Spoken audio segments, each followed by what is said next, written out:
बिस्मिल्लाहिर्रहमानिर्रहीम अस्सलामु अलैकुम वरहमतुल्लाहि वबरकातुहू। तुम हो फिराउन तो मूसा भी जरूर आएगा। अरशद शरीफ का खून हो, जिले शाह का खून हो, इमरान खान का भी खून इसी धरती पर गिरा हो, माँ बहनों की इज्जतों पे हाथ डाले गए हों, बच्चों तक को ना बख्शा गया हो, चादर चार दीवारी का तकद्दुस पामाल किया गया हो, जाली सजाएं दी गई हों और धौंस धमकी से सीना चौड़ा करके कहा गया हो, रोक के दिखाओ हमें, हम तुम्हारे मालिक हैं। लेकिन हर नमरूद के लिए एक मच्छर मेरे रब ताला ने जरूर रखा होता है। वक्त के फिरौनों और नमरूदों के लिए ये 6 जजेस सामने आए हैं, जिनको अगर आप नमरूद वाले मच्छर कहें तो कुछ गलत नहीं होगा। नाज़रीन, जो लेटर इन्होंने लिख दिए हैं इन बहादुर जजेस ने, जो मैंने पढ़े हैं अभी, इसके बाद मैं आपको यकीन से कह सकता हूं कि पाकिस्तान पहले की तरह नहीं चल सकता। इन जजेस ने जिस तरह आईएसआई की मेडलिंग को एक्सपोज किया है, जिस तरह सेक्टर कमांडर्स की मेडलिंग को एक्सपोज किया है, जिस तरह इन्होंने बताया है कि हमारे एक एक फैसले पर असरअंदाज हुआ जा रहा है, जिस तरह जजेस ने अपने लेटर में बताया है कि लोअर जुडिशरी के लोगों को आईएसआई का एक इंस्पेक्टर तलब करता है और बुला के ऑर्डर देता है कि क्या फैसला देना है। इतनी सी इज्जत रह गई है कि आईएसआई के एक इंस्पेक्टर की जज से ज्यादा ताकत है। ये इस खत में लिखा हुआ है। इस खत में लिखा हुआ है कि इमरान खान का जो टेरियन वाइट का केस था, अब आईएसआई का क्या ताल्लुक है टेरियन वाइट के केस से? अगर एक केस किसी ने किया है, साजिद नामी बंदे ने, अदलिया देख रही है, आईएसआई का क्या लेना देना भाई एक साबिक वज़ीर आज़म के केस से? जो कहते हैं हम सियासत में कोई हिस्सा नहीं लेते, उनको तकलीफ हो गई कि 2 जजेस ने इस केस को नॉन मेंटेनेबिलिटी की बुनियाद पे रद्द कर दिया। आमिर फारूक ने उस केस में मेंटेनेबिलिटी के हक में फैसला दिया, लेकिन 2 जजेस ने कहा कि ये काबिल समात नहीं है। फिर उन जजेस को ब्लैकमेल करने के लिए उनकी फैमिली को तंग किया गया। मतलब क्या क्या नहीं किया गया जो इस खत में लिखा गया है। किस केस में? टेरियन वाइट केस में। और ये कितने गंदे लोग हैं जो आईएसआई के अंदर बैठे हुए हैं, ये कितने गलीज लोग हैं जो बैठे हुए हैं, मेरा सर शर्म से झुक गया है। जिन्होंने इस पाकिस्तान को, जो इस्लामी जमहूरिया पाकिस्तान है, दुनिया की तमाम खतरात से महफूज रखना है, वो टिरियन वाइट का जाली केस लेकर आए थे। ये वही लोग हैं जो इद्दत में शादी का केस लेकर आए थे। ये कितने गलीज लोग हैं और हमारे इंस्टीट्यूशंस के ऊपर कितने गलीज लोगों का कब्जा हो गया है। इस वक्त दिल दुखी है, दिल खून के आंसू रो रहा है कि हमारे इदारों के अंदर कैसे गलीज लोग बैठे हुए हैं। पार्डन फॉर माई लैंग्वेज, आज बहुत दिल दुखा है। ये लेटर पढ़ के मुझे लगता है कि अल्लाह की तरफ से गैबी मदद है इस सिस्टम के लिए और अवाम के लिए। अब जब अमेरिका से डोनाल्ड लू से पूछा जाएगा कि तुम कहते हो कि पाकिस्तान का जुडिशल सिस्टम आज़ाद है और इलेक्शन में जो धांधली हुई है, पाकिस्तान का जुडिशल सिस्टम आज़ादाना तहकीकात कर लेगा, तब हम कबूल कर लेंगे। अब बताओ जुडिशल सिस्टम कितना सा आज़ाद है? तो डोनाल्ड लू की भी बोलती बंद हो जाएगी। ये इतनी बड़ी गैबी मदद है। इसके बाद जो बाइडेन भी नहीं बोल सकेगा कि पाकिस्तान के सिस्टम पे हमें ट्रस्ट है, वो जो कर रहे हैं वो ठीक कर रहे हैं। और मैं आपको बता रहा हूं कि इत्तलात ये हैं कि इलेक्शन कमीशन के अंदर भी लोग भरे पड़े हैं। इलेक्शन कमीशन को 4-5 अफराद का गिरोह नहीं है, इलेक्शन कमीशन के अंदर भी लोग भरे पड़े हैं और ऐसा कोई खत या ऐसा कोई बयान वहां से भी आ सकता है जो धांधली की गई है। ये सिस्टम अंदर से फटने वाला हो गया है। मैंने कहा था कि प्रेशर इतना डालो कि लोग बर्दाश्त कर सकें। अब ये प्रेशर कुकर फटना शुरू हो गया है। आपको अंदाजा नहीं है, तहरीके इंसाफ के बुज़दिल लोगों को जो बाहर बैठे हुए और इमरान खान जेल में, उनको भी अंदाजा नहीं है ये कितनी बड़ी क़यामत आ गई है इस्लामाबाद के ऐवानों में। ये कोई जज अरशद मलिक जैसा कोई सेशन जज नहीं है, एहतसाब अदालत का जज नहीं है, ये हाई कोर्ट के जजेस हैं। इसमें वो जज भी शामिल हैं जो आमिर फारूक के रिटायर होने के बाद चीफ जस्टिस बन सकती हैं अगर आमिर फारूक आज इस्तीफा दें। सीनियर तरीन जजों ने ये लेटर लिखा है।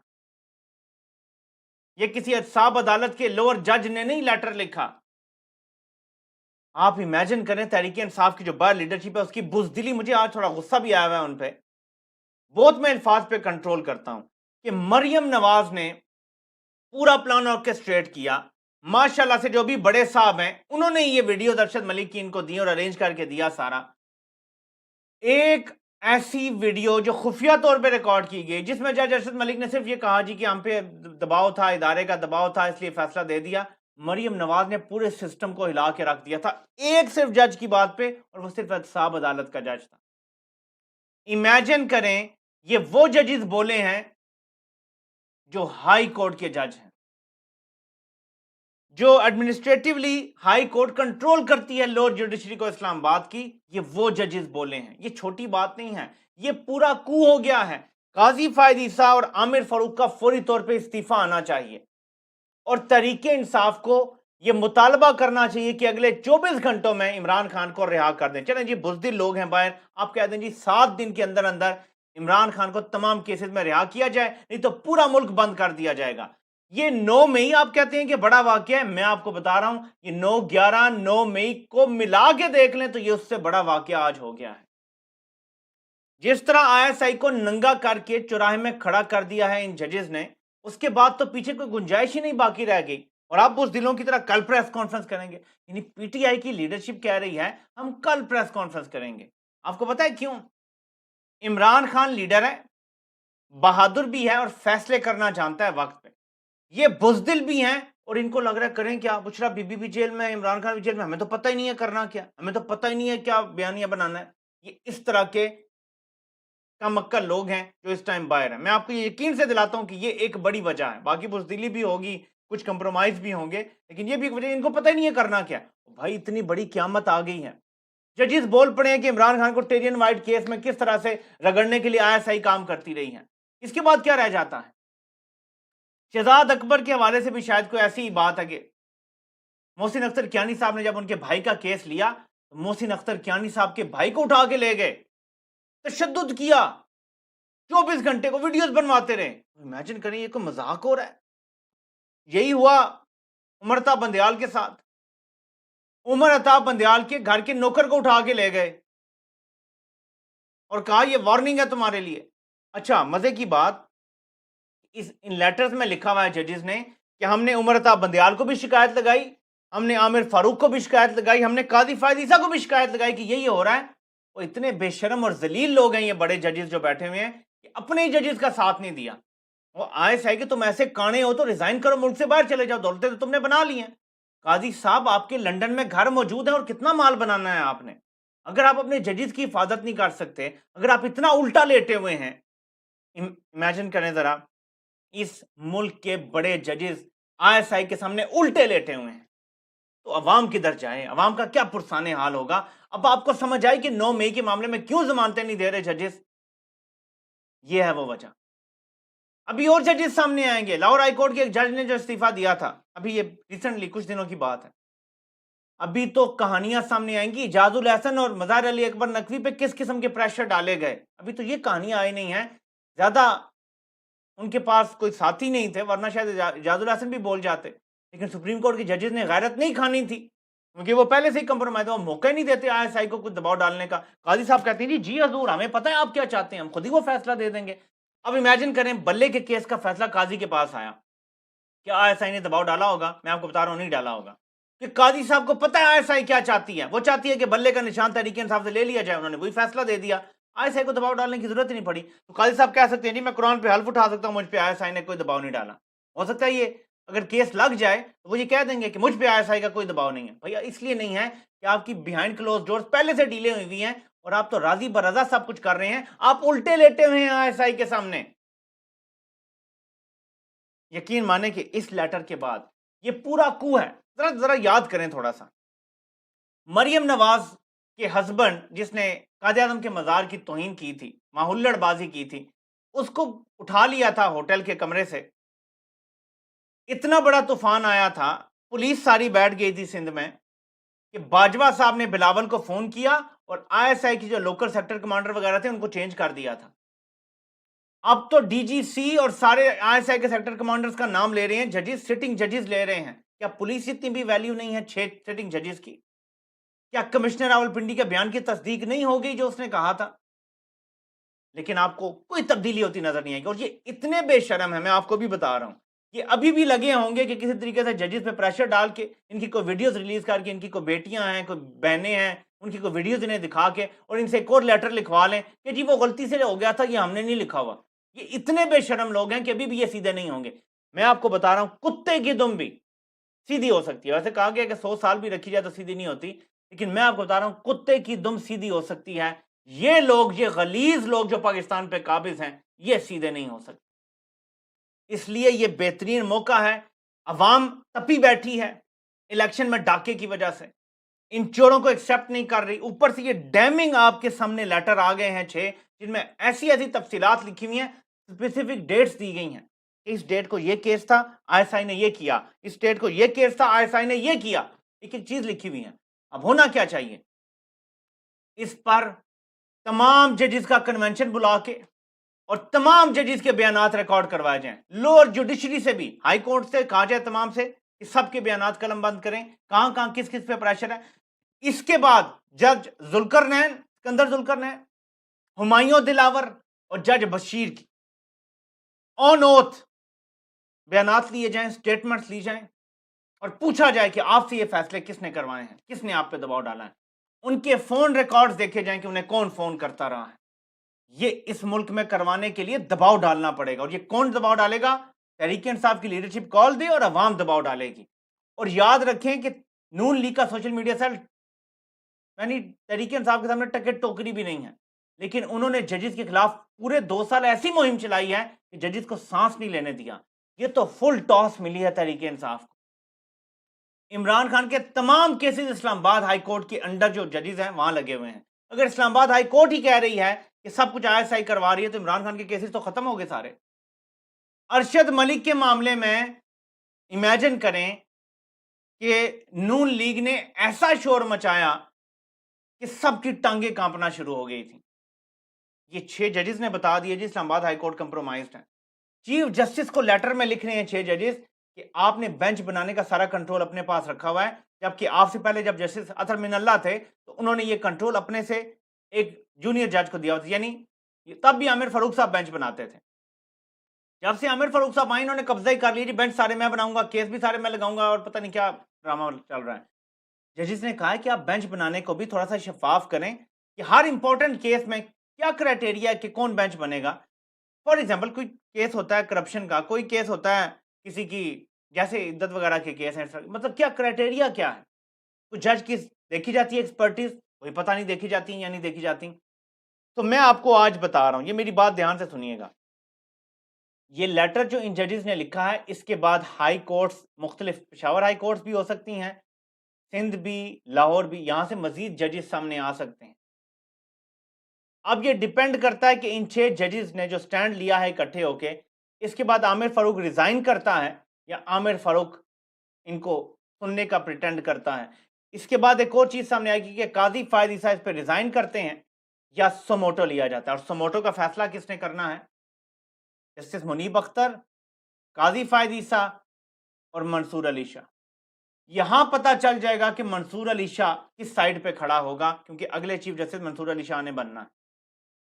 मुनीब अख्तर साहब के बारे में मैं कह सकता हूं कि वो तो समोटो लेने के हक में होंगे और लाजमी होंगे, ये मैं यकीन से आपको कह सकता हूं।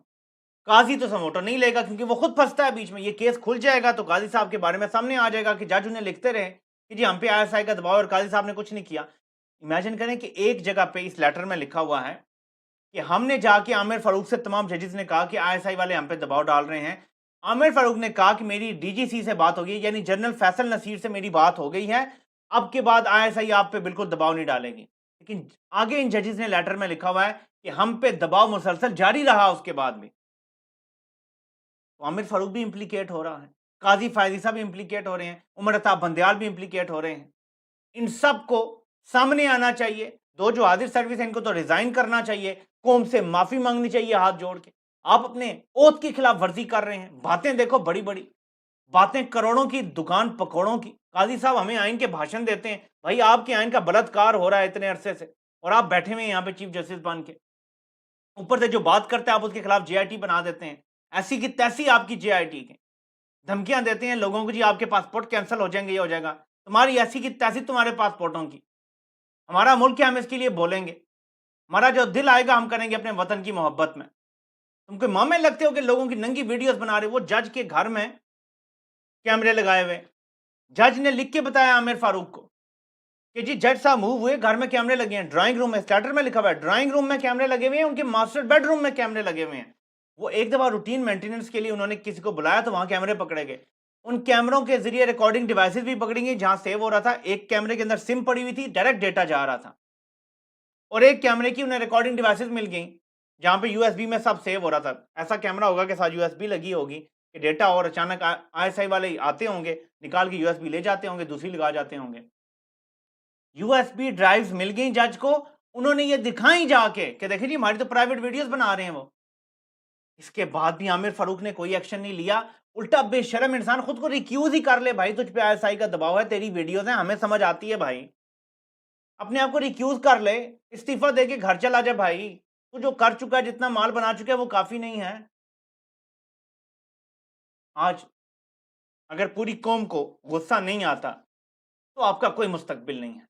अगर पूरी कौम खड़ी नहीं हो जाती इन जजेस के साथ और अपना हिसाब नहीं मांगती, तो मेरे ख्याल में आप डिजर्व करती हैं जो लानती किरदार हमारे ऊपर मुसल्लत हो गए हैं। आज सबको गुस्सा होना चाहिए, आज आप सबको बोलना चाहिए। ये इनके पीछे हटाने का बेहतरीन मौका है। अगर आईएसआई की कैद से पाकिस्तान को आजाद कराना है, अगर आईएसआई को अपने काम की तरफ वापस भेजना है, तो ये वाहिद तरीका है करने का। मैं आपको बता रहा हूं कि जजेस ने स्टैंड लिया है, इनके साथ पूरी कौम खड़ी हो जाए। यही जजेस आपको जमानतें देंगे अगर ये आपको बाहर निकलने पे पकड़ते भी हैं। अब ये जजेस ने स्टैंड ले लिया, अभी आपको छुड़वाएंगे भी। इन्होंने स्टैंड ले लिया तगड़ा, देखें इससे ज्यादा क्या है कि खुल के बोल पड़े। अंदर खाने तो इनको डराते थे ना, गायब कर देंगे, किसी को उठा लेंगे, तुम्हारी वीडियोस बना लेंगे, तुम्हारे करप्शन केसेस, तुम्हारी फाइलें, ये सब कुछ होता था। अब तो जजेस ने सारे खौफ के बुत तोड़ दिए। खौफ का बुत जजेस ने तोड़ दिया है, और उसकी शुरुआत कहां से हुई है? इमरान अहमद खान न्याजी के इनकार के बाद। उसने इन फिरौनों के सामने झुकने से इनकार किया, तो आजम सवाती जैसे कैरेक्टर सामने आए, जिन्होंने सिटिंग ऑफिसर्स का नाम लिया, ब्रिगेडियर फहीम का नाम लिया, रजा का कोई नाम लिया, और किसका, फैसल नसीर का नाम लिया। यह हिम्मत उन्होंने तब की। अरशद शरीफ ने इस कॉज के लिए अपनी जान दे दी, लेकिन लेटर में लिख लिख के बताया सबको कि कौन कौन जिम्मेदार हैं जो मुझे धमकियां दे रहे हैं। उनकी वालदा ने यह हिम्मत की और नाम लिख कर दिए। फैसल नसीर ने यह किया, डीजीआईएसआई ने यह किया, उस वक्त की आर्मी चीफ बाजवा ने यह किया, सब लिखा हुआ है लेटर्स में, हर ऑफिसर का नाम लिखा हुआ है। ये वहां से शुरुआत हुई है, और अब ये बहादुरी जजेस तक पहुंच गई है। पहले कमिश्नर पिंडी तक पहुंची थी, अब ये जजेस तक पहुंच गई है। पूरा माशरा बदलने लगा। दुनिया का कोई भी करप्ट तरीन सिस्टम बाहर से नहीं चेंज हो सकता, सिस्टम अपने अंदर से चेंज होता है। ये सिस्टम के अंदर की तब्दीली। और अब आप हैरान हो जाएंगे इमरान खान की सोच पर, उनकी जहानत पर। और वो जहानत क्या है? इमरान खान ने आज भी कहा है लोगों से जिनसे मुलाकात हुई है कि चीफ जस्टिस को 9 मई पर कमीशन बनाना चाहिए, अदालती जुडिशल कमीशन। मैं हैरान हो रहा था कल तक वैसे इमरान खान की इन बातों पे, आज सुबह भी हैरान हुआ कि क्या इमरान खान काजी साहब से एक्सपेक्ट करते हैं जुडिशल कमीशन बन जाएगा।